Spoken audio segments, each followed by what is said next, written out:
Bienvenidos una semana más a De Par en Par, el programa de la Diócesis de Orihuela-Alicante que iniciamos, como ya es habitual, con el mensaje de nuestro obispo, don José Ignacio Munilla. Después, nos vamos hasta el Seminario de Orihuela para mostraros dos importantes momentos de nuestro calendario diocesano, el Encuentro de Monaguillos y el Día del Clero. Nos iremos hasta Roma para conocer la actualidad de la Iglesia Universal y ponemos el punto y final con algunas noticias diocesanas. Estamos en fechas en las que en muchos centros escolares, se nos está solicitando que realicemos una opción de cara a definir si nuestros hijos optarán por la asignatura de religión en el sistema escolar o por otras alternativas. Es un momento importante en el que la familia tiene que ejercer ese derecho constitucional en el que se nos dice que son los padres los que tienen el derecho educativo sobre sus hijos, tienen el derecho de conducir a sus hijos hacia la educación espiritual y religiosa según sus propias convicciones. Un derecho constitucional muy importante que, aunque ha tenido muchos obstáculos después en las leyes educativas, todavía mantiene el siguiente principio: los centros tienen la obligación de ofrecer tal posibilidad y las familias tienen el derecho de elegirlo, desde oferta obligatoria y de elección voluntaria. Bien, pienso que hay muchas razones para hacer esa opción en pro de la asignatura de religión, en pro de una educación integral. Yo voy a resumir en tres razones.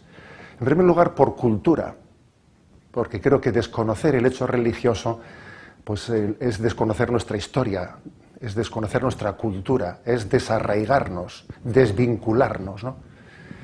Creo que existe una tendencia cultural de desvinculación de nuestra historia, de nuestra tradición. También creo que existe un ataque a la propia enseñanza de la historia, a las raíces de nuestro pueblo.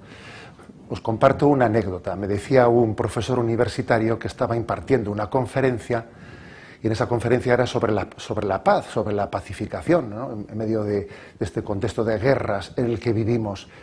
Y entonces utilizó un término, utilizó que teníamos que superar la tendencia cainita, cainita, dijo él, que tenemos dentro de nosotros. Y ahí se encontró la sorpresa de que, estando en una universidad, esa expresión, allí los oyentes no la entendían. ¿Qué es eso de la tendencia cainita? ¿Qué tendencia es esa?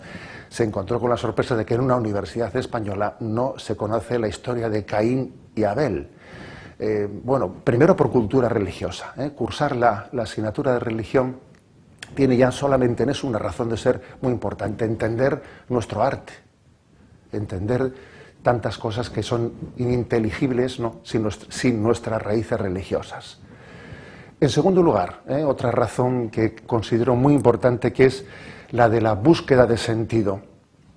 Nuestros alumnos pueden cursar muchas asignaturas técnicas desde el punto de vista, digamos, de la cosmovisión global del saber. Igual se le puede dar toda la importancia al saber experimental, matemático, pero faltándonos la clave del sentido. ¿Y cuál es el sentido de la vida? ¿Cuál es el sentido de la existencia? Y este es un asunto, este es un campo en el que la religión tiene una respuesta importantísima. Decía Aristóteles, ¿no?, antes del cristianismo, que no hay viento favorable para quienes no saben cuál es su destino. Claro, si yo no sé cuál es mi destino, ¿cuál es el viento favorable? ¿Cuál es el sentido de la vida, ¿no? Educar desde el nihilismo, desde no existe un sentido último en la vida, es como aprender a nadar en una piscina sin agua. Es pedir un imposible, ¿no? Por eso se están produciendo tantas contradicciones que aumentan, ¿no?, pues el nivel cultural, pero al mismo tiempo se produce unas crisis interiores como nunca anteriormente las habíamos visto, ¿no? Pues, recientemente se han hecho públicos datos, ¿no?, sobre el aumento de los desequilibrios psicológicos, y ayer mismo, estos días anteriores a la grabación de este vídeo, pues el Ministerio de Asuntos Sociales hacía público un teléfono de urgencia para intentar combatir la tendencia suicida, al suicidio en muchos adolescentes y en muchos jóvenes. Es decir, La asignatura de religión es importante, es clave, es determinante para poder dar una explicación al sentido de la existencia. ¿Qué sentido tiene esta vida? Y en tercer lugar, decía que por motivos culturales. En segundo lugar, por responder a la pregunta por el sentido de la vida, que es determinante para todos nosotros. Y en tercer lugar, y un aspecto no menor, ¿no?, por la formación moral. Por la formación moral. Estamos siendo testigos de que cuando falta esa clave de sentido, se produce un desorden interior pues, muy importante, que se traduce en adicciones, recurso a las drogas, vida desordenada. Y creo que la formación moral integral en todos los campos de la vida, tanto la sexualidad como el compromiso de solidaridad con los necesitados, una formación integral, más allá de las modas del momento, pienso que es determinante por estas tres razones: por la necesidad de tener una buena formación cultural, por la necesidad de buscar el sentido último de la vida y por la necesidad de tener pues, una educación moral y ética. Te invito a que en tu familia ejerzáis ese derecho deber que tenemos los padres de elegir la asignatura de religión para nuestros hijos. Hola amigos, ¿qué tal estáis? Gracias por acompañarnos una semana más al otro lado de la pantalla y también por seguirnos a través de nuestro canal de YouTube, donde ya somos más de 5.000 suscriptores. Hoy os vamos a llevar hasta el seminario de Orihuela, porque allí se celebraba el pasado 30 de abril el encuentro de monaguillos y más recientemente el Día del Clero. Dos momentos muy significativos para nuestra diócesis en un entorno también con mucho significado.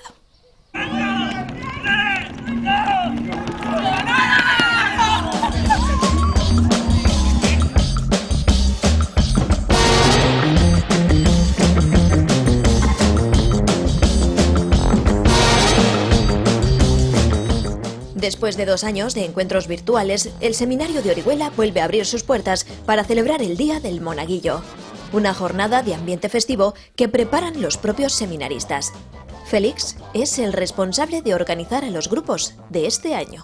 Hemos preparado un día para que los monaguillos puedan convivir con los seminaristas, pasar un tiempo con ellos, también con los de seminario en familia, y hemos tenido la suerte de que ha venido nuestro obispo y al venir acompañados los monaguillos de sus sacerdotes, pues también han convivido juntos y han estado haciendo una serie de juegos y actividades con los seminaristas y pasándoselo muy bien. Lo comprobamos y ciertamente lo pasan muy bien con las pruebas que les han preparado. Pero vamos a preguntarles a ellos, ¿de verdad les ha gustado? Ha sido fantástico todo. Ha sido muy interesante y muy divertido. Este lugar no está mal, está guay, ¿eh? La experiencia pues muy chula y lo que más me gusta ha sido una de las pruebas que antes hemos hecho. Y la experiencia la verdad es que ha sido bastante guay. Quiero repetir el año que viene.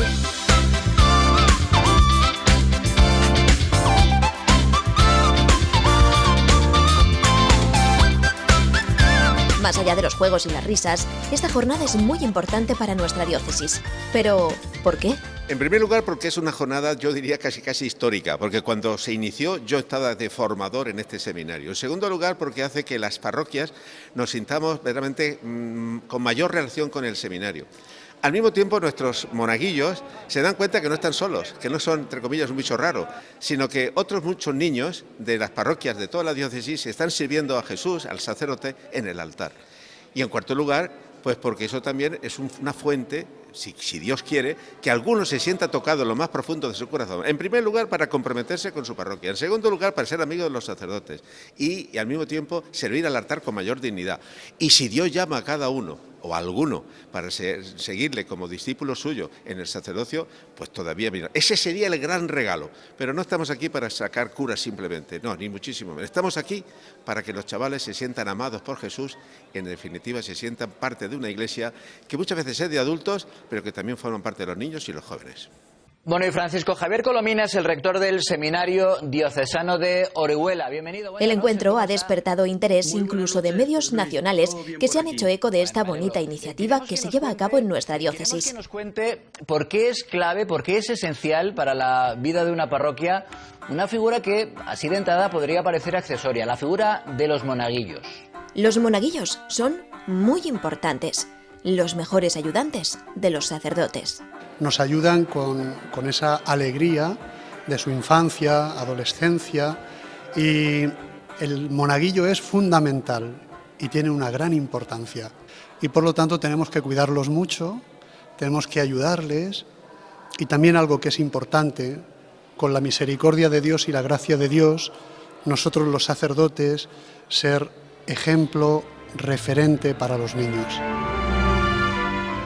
Los monaguillos ayudan día a día en sus respectivas parroquias y este encuentro es un primer acercamiento al seminario para muchos de ellos. Esta jornada de juegos y oración les anima a volver e incluso a plantearse el poder quedarse allí en un futuro. Yo creo que vendré más veces a esta convivencia y cuando sea mayor me plantearé en quedarme o no. Sí, es un buen sitio. Bueno, me gustaría venir al seminario, la verdad, pero cuando sea más mayor. Sí, sí que me gustaría, pero más mayor. Nuestro obispo, don José Ignacio, tuvo un encuentro personal con todos ellos y en su homilía les animó a dejar los miedos atrás. Fuera miedos.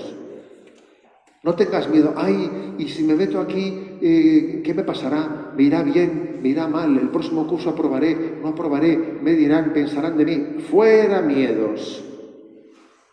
Tú confía en Jesús.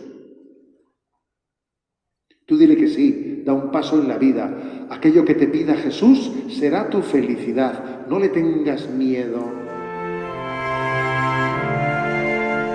Muchos jóvenes han dado ya ese paso de seguir a Jesús sin miedo, de estar junto a Él en el altar, de profundizar más en su fe y de seguir un camino de servicio a los demás. Las puertas del seminario están abiertas para seguir viéndoles crecer en la fe a todos ellos.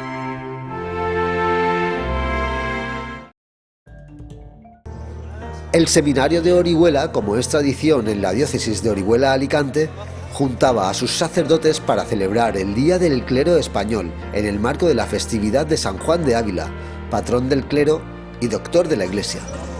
La jornada contó con la presencia del obispo diocesano don José Ignacio Munilla, que estuvo acompañado por los dos obispos eméritos de Orihuela-Alicante, don Jesús Murgui y don Victorio Oliver, quien cumple en este año sus bodas de oro episcopales, y por el oriolano y obispo emérito de Canarias, don Francisco Cases. Con esta ceremonia se homenajeaba a aquellos sacerdotes que cumplen sus bodas de oro y sus bodas de plata en este 2022. De hecho, Pedro Luis Vives, delegado de formación permanente y que cumple sus 25 años de sacerdocio, fue quien ofreció la homilía en la misa que se celebró esa mañana, resaltando que no hay sacerdocio sin sacrificio, pero que dicho sacrificio es una respuesta de amor y que debe cuidarse la amistad con Cristo. Por su parte, al final de la Eucaristía, Francisco Bernabé Alfonso, en nombre de todos los que cumplen 50 años de sacerdocio, quiso mostrar su gratitud y amor por la Iglesia y por la diócesis de Orihuela-Alicante. Con el recuerdo a los sacerdotes fallecidos en este último año, Monseñor Munilla también se dirigía a todo su presbiterio. Aquí estamos, esta es la historia de nuestra vida y estará en etapas distintas en cada uno de nosotros, ¿no? Dentro de ese itinerario, pero tenemos la conciencia de que Dios lleva adelante nuestra historia, de que esta es su historia en nosotros, ¿no? Y vamos a concluir diciendo: Señor, aquí nos tienes. Hoy te hemos venido a darte gracias y a decir: completa tú, corona tú esta historia, corónala. Desde tu cruz gloriosa, le damos así las gracias. Tras la Eucaristía, se presentaba el memorial primero al Concilio de Trento de San Juan de Ávila. El delegado para el clero, Agustín Sánchez Manzanares, expuso la actualidad de este texto de San Juan de Ávila para la formación del clero.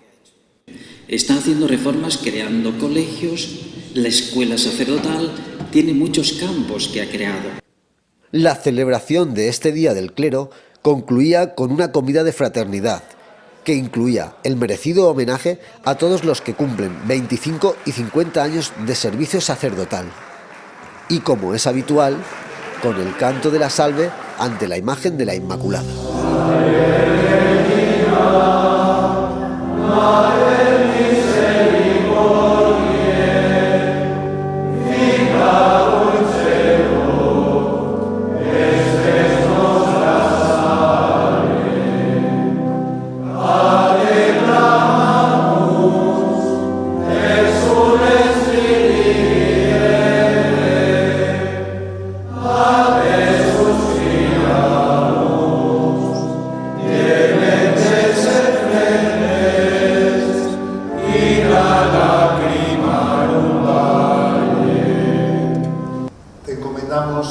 Madre Inmaculada, Madre Purísima, a todos nuestros sacerdotes, a todos nuestros seminaristas, a nuestros seminarios. Te pedimos también, te encomendamos a todos los jóvenes que serán llamados al seguimiento de tu Hijo Jesucristo.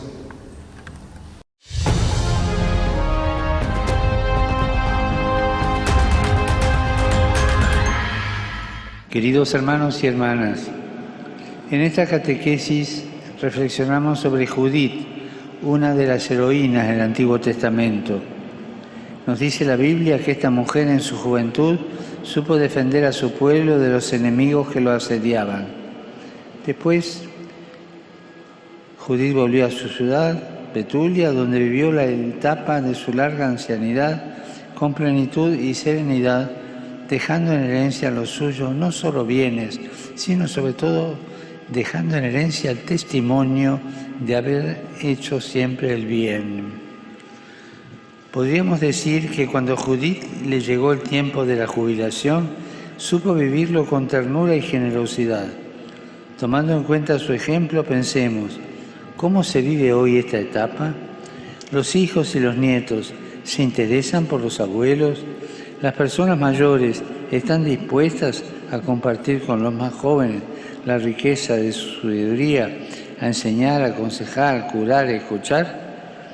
Nos esforzamos por remodelar las relaciones entre las generaciones a la luz del tiempo que vivimos. Son preguntas que nos van a hacer bien repetirnos para poner nuestra vida en esta dirección. Saludo cordialmente a los peregrinos de lengua española. Está lleno de mexicanos, lleno.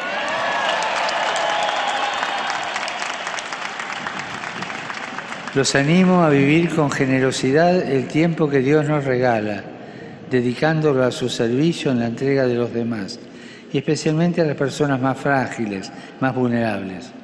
Pidamos esta gracia al Señor por María, Madre de la Esperanza. Hace pocos días, hablando sobre la división que provocan quienes se aferran a las tradiciones litúrgicas, el Papa volvió a hablar de la presencia del diablo. Cuando la vita liturgica è un po' bandiera di divisione, c'è l'odore del diavolo lì dentro, subito. L'ingannatore, ¿no? La realidad es que el Papa Francisco está hablando con mucha frecuencia del diablo, especialmente relacionado con la guerra en Ucrania. Justo antes de que estallara el conflicto, lo calificó como fruto del maligno. Gesù ci ha insegnato che all'insistenza diabolica, alla insensatezza diabolica della violenza si risponde con le armi di Dio, con la preghiera e il digiuno. Y es que el Papa Francisco cree que la violencia que castiga a los más débiles e inocentes no tiene ninguna explicación sin la presencia de un ser diabólico. Es algo que transmitió en el mes de abril a un grupo de familiares de víctimas de los atentados contra iglesias en Sri Lanka en 2019, cuando terroristas suicidas se hicieron explotar dentro de 2 templos. Aseguraba el pontífice que de frente al horror y la irracionalidad de algunos hechos, que parece imposible que hayan sido cometidos por hombres, parece evidente la obra del maligno. Una realidad que algunos quieren convertir en leyenda. Questa generazione, ma tante altre, ci hanno fatto credere che il diavolo era un mito, una figura, un'idea, l'idea del male. Ma il diavolo esiste e noi dobbiamo lottare contro di lui. Hace pocas semanas, en una entrevista a una televisión italiana, el Papa recordaba la gran capacidad de seducción del diablo, su habilidad para presentar algo dañino como bello. Recordaba que si los pecados fueran feos, si no tuvieran algo de bello, nadie pecaría. El diablo presenta como algo hermoso y te lleva a pecar, y ponía como ejemplo la guerra actual, que podía presentarse como algo honorable. De hecho, en la misa crismal de esta Semana Santa, el Papa se refería a este camuflaje del demonio. Un'altra volta ha parlato dei demoni educati, no? Quelli che Gesù dice che sono peggiori che quello che è stato cacciato via, ma sono educati, suonano il campanello, entrano e passo a passo prendono possesso della casa. Dobbiamo stare attenti, questi sono gli idoli nostri. Frente a la seducción del mal, el Papa insiste en la necesidad de promover la fraternidad y el diálogo entre todos los hombres. Esto fue lo que les dijo a las familias en su último viaje a Rumanía. Il maligno divide, disperse, separa e crea discordia, semina diffidenza. Vuole che viviamo distaccati dagli altri e da noi stessi. Lo Spirito, al contrario, ci ricorda che non siamo esseri anonimi, che non siamo esseri astratti, esseri senza volto, senza storia, senza identità. El Papa advierte esta gran obra del diablo en guerras como la de Ucrania, pero no solo. También lo aprecia en la explotación de las personas, en el abuso y el abandono de los más débiles de nuestra sociedad, como son los enfermos, los ancianos o los inmigrantes. A Francisco lo hemos visto mirar a los ojos de los migrantes y refugiados en Lampedusa, en El Paso, en Myanmar. Y por supuesto le hemos visto en medio de ellos en varios campos de refugiados, desde Lesbos hasta República Centroafricana. Ahora, en su mensaje para la Jornada Mundial del Migrante y Refugiado, el Papa pide no darles la espalda. Quest'anno ho scelto come tema della Giornata Mondiale del Migrante e del Rifugiato costruire il futuro con i migranti e i rifugiati. Non può esistere un domani senza questa inclusione. El Vaticano ha dado a conocer el mensaje de Francisco para esta jornada especial que se celebrará el 25 de septiembre. El cardenal Francesco Montenegro señaló que Francisco pide al mundo un cambio de actitud radical ante los refugiados. Nel mondo si dice che ci sono 260. Se dice que en el mundo hay unos 260 millones de migrantes. Estamos ante un cambio en la historia. El cardenal Francesco Montenegro sabe de lo que habla. Fue el obispo en cuya diócesis está Lampedusa, meta para refugiados y migrantes africanos. Desde hace años vivió este drama de cerca. La Jornada Mundial del Migrante y del Refugiado no es una invención actual. La edición de septiembre es la número 108, pero nació en 1914 durante el pontificado de Benedicto XV. Toca despedirnos, pero antes de marcharnos os dejamos con algunos apuntes de actualidad diocesana y con algunas iniciativas impulsadas a nivel nacional desde la Conferencia Episcopal, como el proyecto Haz Memoria, que semana tras semana os estamos mostrando aquí, en De Par en Par. Nosotros nos despedimos con estos contenidos y os emplazamos a la próxima semana, donde volveremos con más actualidad diocesana. Hasta entonces, sed felices y cuidaos mucho. Así recibían las comunidades neocatecumenales de la diócesis de Orihuela-Alicante a su obispo, don José Ignacio Munilla, el pasado 1 de mayo en la parroquia de San Francisco de Asís de Alicante. Era una jornada de fraternidad que tenía como principal objetivo precisamente el encuentro con Monseñor Munilla y mostrar a nuestro pastor la situación actual de esta gran realidad que hace el camino en nuestra iglesia local. Hemos celebrado la presentación de las comunidades neocatecumenales de la diócesis de Orihuela-Alicante a nuestro obispo don José Ignacio Munilla. Están aquí todas las comunidades representadas, jóvenes, niños, adultos, mayores, matrimonios. Y hemos presentado lo que es la iniciación cristiana, el recorrido de la iniciación cristiana de adultos y dónde acaba, cómo comienza y dónde acaba.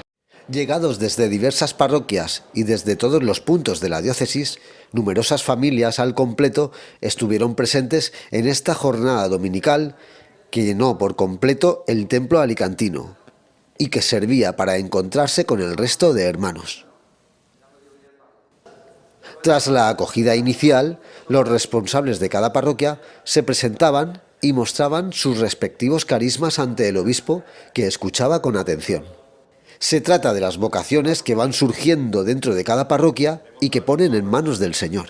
En las 9 comunidades que hay en la parroquia hay aproximadamente 400 hermanos. La primera comunidad somos unos 60 hermanos. Empezamos en 1974. Fue de lo primero que se lanzó en la diócesis y el Señor ha estado espléndido con nosotros.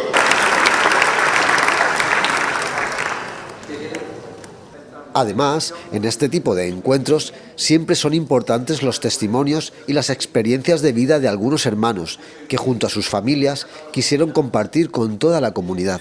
Empezamos a caminar, que fue una alegría inmensa, porque yo venía del temor de mis pecados, ¿cómo podrá Dios amarme, quererme? Y entendí en estas catequesis, Dios te ama, Cristo ha dado la vida por ti. La segunda parte de la jornada estuvo marcada por la intervención del propio obispo, que dedicaba unas palabras a toda la comunidad neocatecumenal. En su intervención, Monseñor José Ignacio Munilla hacía referencia a 2 ideas concretas: la necesidad de que la Iglesia carismática vaya siempre de la mano de la Iglesia apostólica, y además el convencimiento de que dentro de cada parroquia y cada comunidad, cada uno debe descubrir lo que Dios quiere para sí mismo. Eso también me recuerda a ese pasaje del Evangelio en el que cuando llega la noticia de la resurrección salen Pedro y Juan corriendo, ¿no? Corriendo a la tumba. Juan, que era más joven, llega antes a la tumba. Pero cuidado, dice, hasta que llega Pedro yo no entro.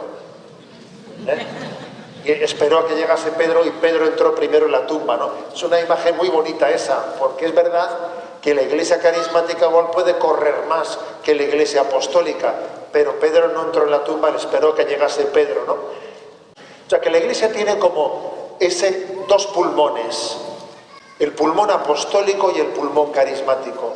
Respira con 2 pulmones, y los 2 pulmones obviamente tienen que respirar al unísono. Sí, bueno. Entonces, la vocación que Dios tenga para ti en tu vida, ¿tú qué tienes que hacerla? ¿Inventarla o descubrirla? Descubrirla. A ver, que nosotros somos descubridores, no somos inventores. Luego vamos a ir descubriendo el camino que Dios nos marque en la vida. El obispo nos ha dado una palabra estupenda, nos ha reconfortado, animado a perseverar y a ser fieles a la llamada que hemos recibido en este carisma, el carisma neocatecumenal. Es el momento de estar más cerca de más personas. En tu declaración de la renta, marca las 2 casillas de asignación solidaria. Podrás ayudar el doble a quien más lo necesita. No cuesta nada ayudar por 2. Cáritas.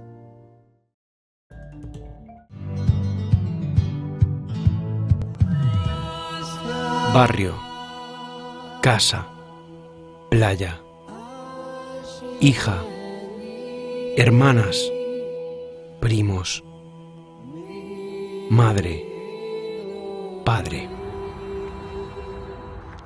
Hay 1000 razones por las que alguien decide lanzarse al mar.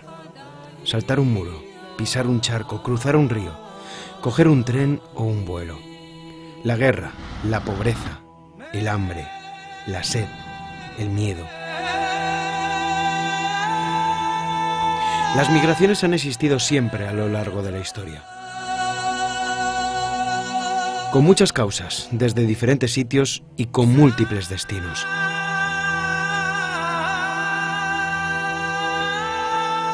Nei passi di Giuseppe e Maria si nascondono tanti passi. Vediamo le orme di intere famiglie che oggi si vedono obbligate a partire. Por eso, al otro lado del mar, de la valla, del muro o del río, la Iglesia siempre tiende su mano para ayudar y para acoger.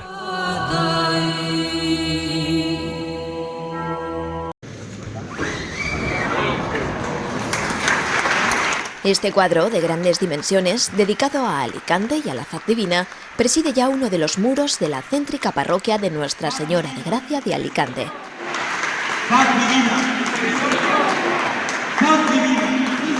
Se inauguraba el pasado domingo 8 de mayo, coincidiendo con la festividad de Nuestra Señora de Gracia. Un cuadro pintado por el artista Chimo Pérez en tonos monocromáticos, con más de 20 metros de altura y algunas escenas que nos muestran el entorno de la parroquia y la propia parroquia vistas desde el cielo. Un lugar en el que están la reliquia de la Santa Faz y 2 ángeles. Nuestro obispo, don José Ignacio Munilla, fue el encargado de bendecir esta sagrada imagen que ya puede contemplarse en todo su esplendor en una de las capillas del templo. Además, coincidiendo con esta inauguración, la parroquia ha iniciado un proyecto social desde Cáritas Parroquial llamado Santa Faz, una propuesta para ayudar a los más necesitados en cualquier punto de la ciudad.